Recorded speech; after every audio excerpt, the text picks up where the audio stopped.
តោះបងប្អូនខ្ញុំនាំបងប្អូនទាំងអស់គ្នាទៅចំការចេកពងមាន់គឺចំការចេករបស់ពួកម៉ាក់ខ្ញុំបងប្អូនណា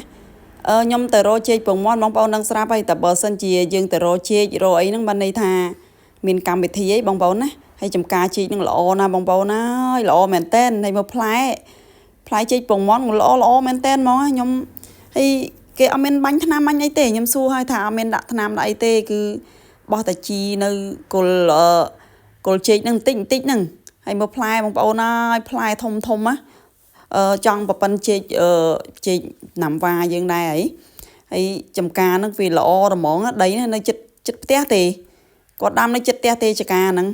ហើយនិយាយចំទៅហើយមកកូនហ្នឹងបងប្អូនគេកូនហ្នឹងគេអត់ទុកច្រើនទេខ្ញុំសួរគាត់ថាជាចោលខ្លះមួយដើមពីរបីដើមអញ្ចឹងគេទុកពីរបីដើមនៅគៀនគល់ហ្នឹងទេដើម្បីឲ្យផ្លែចេកហ្នឹងវាឆាប់ធំអញ្ចឹងវាផ្លែធំអញ្ចឹងគេអត់ទុកកូនច្រើនទេហើយកូនគេជាអញ្ចឹងបងប្អូននេះគេជាអញ្ចឹងហើយឲ្យវាលាស់មកវិញទៀតខ្ញុំអត់យល់ដែរនេះហើយនោះសិតពូម៉ាក់ខ្ញុំហ្នឹងគាត់ឈរកពាត់ដៃអាវរៀងខ្មៅផ្កាលឿងហ្នឹងហើយខ្ញុំក៏យើងដូចថាមានកម្មវិធីខ្លួនឯងគឺយើងដើររកទិញចេកទិញអីអញ្ចឹងទៅហើយអត់ដឹងថាគាត់ដាំចេកទេដល់បងខាងក្រោយគាត់ថាយាយខ្ញុំនៅខាងក្រោយហ្នឹងយាយខ្ញុំណាគាត់ថាផ្ទះពួកម៉ែឯងមានអញ្ចឹងនាំគ្នាមកបដ ாய் ហើយរួចហើយនេះតបែកគេដាក់បដោះហ្នឹងបងប្អូនហើយគេដាំចេកគេដាំតបែកនៅខាងហ្នឹងទៀតហើយពួកម៉ាក់ខ្ញុំថាបេះយកមួយទៅខ្ញុំថាអត់ទេអត់បេះទេហើយមានក្តាប់មានអីដើមប៉ុណ្ណឹងសោះបងប្អូនហើយមានផ្លែឡើងរយោងអីហ្នឹងហើយអស់ពីចេកហ្នឹងហើយមានផ្លែតិចទៀតបានលក់តបែកទៀតហើយឥឡូវយើងធ្វើការកាប់ចេកយើងសម្រេចចិត្តថាយក2ស្ទងមុនដំបងថាយកមួយទេឥឡូវយក2ស្ទងតែម្ដងឃើញល្អពេកបងប្អូនហើយឃើញល្អពេកតែអញ្ចឹងទ្រាំបានទេដាក់2ស្ទងតែម្ដងទៅហើយណាមួយគាត់ពូម៉ាក់អញ្ចឹងគាត់លក់ឲ្យធូរដែរនិយាយចំទៅគឺថាពូម៉ាក់រៀនមួយគ្នាតាំងពីតូចក្មេងៗមកម្លេះហើយក៏នៅរាប់អានគ្នាទល់ឥឡូវហ្នឹងបងប្អូនអើយគ្មានអីរាប់អានជាងដូចថាការស្និទ្ធស្នាលរវាងពួកម៉ាក់អីចឹងទៅចាស់ទៅនៅតែមានពួកម៉ាក់អញ្ចឹងគឺជួបជុំគ្នាម្ដងដែរបងប្អូនសប្បាយហើយចការជ័យគាត់ហ្នឹងក៏ពីចការជ័យចាំមានខាងក្បូងផ្ទះមួយខាងជើងផ្ទះមួយអញ្ចឹងណាគឺ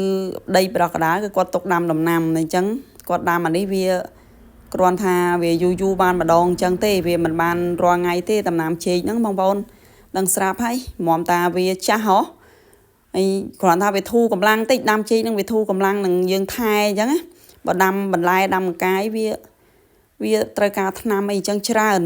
ឥឡូវយើងកាប់ស្ទងទៀតហើយអានេះមានភ្លោះចេកនេះមានភ្លោះឥឡូវកម្មវិធីនេះគឺខ្ញុំជម្រាបបងប្អូនថាកម្មវិធីផ្ទាល់ខ្លួនរបស់គ្រួសារខ្ញុំគឺទៅស្ដីប្រពន្ធឲ្យប្អូនប្រុសពៅខ្ញុំអញ្ចឹងណាបងប្អូនចឹងក៏ខ្ញុំឆ្លៀតថតទៅព្រោះអីប្រហែលថ្ងៃទៀតគឺខ្ញុំត្រូវការចេញដំណើរទៅឆ្ងាយហើយអញ្ចឹងខ្ញុំអត់បានថតទេខ្ញុំចេះថតទៅបងប្អូនដើម្បីចែកជូនបងប្អូនមើលខ្ញុំអត់បានធ្វើម្ហូបទេបងប្អូនមួយថ្ងៃហ្នឹងព្រោះអីទៅឆ្ងាយឥឡូវយើងយាយខ្ញុំក៏ដាក់បន្ទុំឲ្យបងប្អូនដែរអត់មានដាក់ពាំងដែរទេគាត់បន្ទុំតិចនេះគាត់ដាក់ថ្មស្អុយតែបន្តិចនេះឥឡូវនៅខៀវអញ្ចឹងទេបានតុនហើយវាតុនហើយនៅតែខៀវទេប៉ុន្តែយើងទៅឆ្ងាយហ៎បងប្អូនណាដល់អញ្ចឹងយើងអត់ត្រូវយកទុំពេកទេយើងទៅឆ្ងាយឥឡូវយើងរៀបចូលឡើងហើយរៀបហើយហ្នឹងគឺព្រឹកព្រលឹមឡើងគឺខ្ញុំឡើងពីយប់តិចដើម្បីតែចេកហ្នឹងបងប្អូនគឺមាននំមានផ្លែឈើច្រើនទៀតតែខ្ញុំថតអត់ទាន់អស់ទេគឺថាចាំវីដេអូក្រោយទៀតណាបងប្អូនហើយយើងរៀបចំទុកដាក់ឲ្យទៅដើម្បីអីយើងក្រោកពីយប់ឥឡូវវីដេអូខ្ញុំចុងក្រោយជម្រាបលា